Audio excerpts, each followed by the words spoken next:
Doctor R के Yadav, allergy homeo clinic Lanka Varanasi से। आज दोस्तों मैं जो सब्जेक्ट पे बात करने जा रहा हूँ वो है राइनाइटिस एलर्जी। हम लोग समझ नहीं पाते हैं कि राइनाइटिस एलर्जी क्या है। तो राइनाइटिस एलर्जी के अंदर में जैसे छींक आना, नाक से पानी आना, बार बार सर्दी होना, फ्रंटल साइनस होना, नेजल साइनस होना, आँख से पानी आना, आँख लाल हो जाना, आँख में खुजली हो जाना, ये कंजक्टिवाइटिस एलर्जी के अंदर में फिर आ जाती है ये, मगर राइनाइटिस एलर्जी के अंदर ही ये सारी चीज़ें हैं। फिर खांसी आना, बार बार खांसी आना, फिर बार बार कफ आना, और ये सब प्रक्रिया धीरे धीरे धीरे धीरे फिर जाकर के दमा में बदल जाता है। हम लोगों को ये समझना बड़ा मुश्किल हो जाता है कि ये सब कहीं अलग अलग तो नहीं है। तो हम लोग क्या करते हैं, जब ट्रीटमेंट कराने जाते हैं तो डॉक्टर को अलग अलग बातें बताते हैं। जैसे कहीं जाके बोलते हैं डॉक्टर साहब मुझे सिर्फ छींक आ रही है, तो छींक का इलाज चालू हो जाता है। कहीं बताते हैं कि हमको सिर्फ सर में दर्द होता है, तो भाई जब उस समय हम लोग पूरी सिम्टम्स लेते हैं तो समझ में आता है कि भाई फ्रंटल साइनस हो गया है। ये कई सारी चीज़ें हैं, इसको समझना होगा। तो इस तरह से हम लोगों को ये पता लग जाता है कि कोई भी चीज़ अगर इस तरह से बार बार हो रहा है तो समझ लीजिए कि वो राइनाइटिस एलर्जी है। एलर्जी एक इनक्योरेबल डिजीज है, इसलिए इसमें बड़ा प्रॉपर वे में ट्रीटमेंट लेना पड़ता है और होम्योपैथ में इसकी पूर्ण रूप से इलाज है। तो अब इसको एक एक करके हम लोग समझेंगे कि इसमें राइनाइटिस एलर्जी के सिम्टम्स क्या और कैसे डेवलप हो जाता है। जैसे किसी व्यक्ति को छींक आ रहा है, अब छींक आ रहा है तो उसके साथ फिर नाक बंद होना चालू हो जाएगा, जिसमें फिर नेजल पॉलिप आ जाते हैं, नाक बंद होने लगते हैं। जिनको नेजल पॉलिप हो जाते हैं फिर उनको खराटे आने लगते हैं। तो हम लोग खराटे आना समझते हैं कि आम बीमारी है, आदमी थक गया है इसलिए हो रहा है।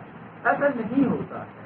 उसमें ये होता है कि नाक जब हमारी बंद हो जाती है रात को सोते वक्त, तो शरीर को तो हवा चाहिए, तो ऑटोमेटिक मुंह खुल जाता है और हम लोग मुंह से श्वास लेना चालू करते हैं।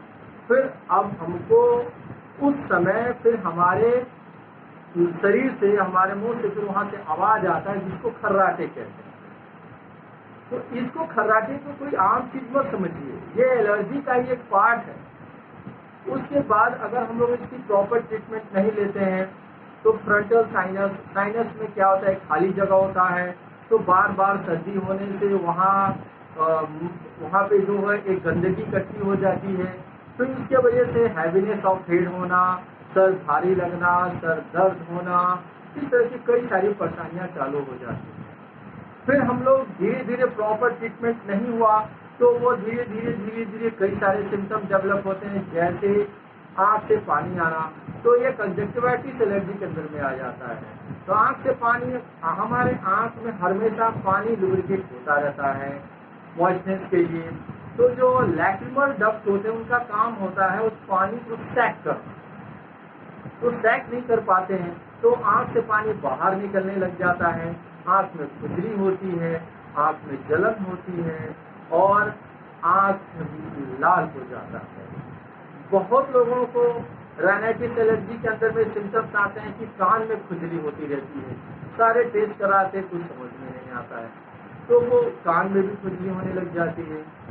बहुत लोगों को चेस्ट हैवीनेस लगने लग जाते हैं। बहुत लोगों को फिर सूखी खांसियाँ सिर्फ आती हैं और रात को ज़्यादा आती हैं। बहुत लोगों को ऐसा लगता है कि हमारे गले में कुछ फंसा हुआ है, अब कुछ फंसा हुआ है, मगर कुछ होता नहीं है, वो थ्रोट इन्फेक्शन डेवलप होता है जिसकी वजह से ऐसा होता है। बहुत लोगों का हॉर्सनेस ऑफ वॉइस होता है, जिसमें क्या होता है कि आपका गले की आवाज़ बैठ जाती है। इस तरह से राइनाइटिस एलर्जी के बहुत सारे सिम्टम्स हैं। इस तरह का अगर परेशानी है तो आपको राइनाइटिस एलर्जी है, इसका प्रॉपर उपचार लेना चाहिए, प्रॉपर ट्रीटमेंट लेना चाहिए। हमारे यहाँ बहुत सारे पेशेंट हैं जो उपचार कराए और वो ठीक हो गए। धन्यवाद दोस्तों।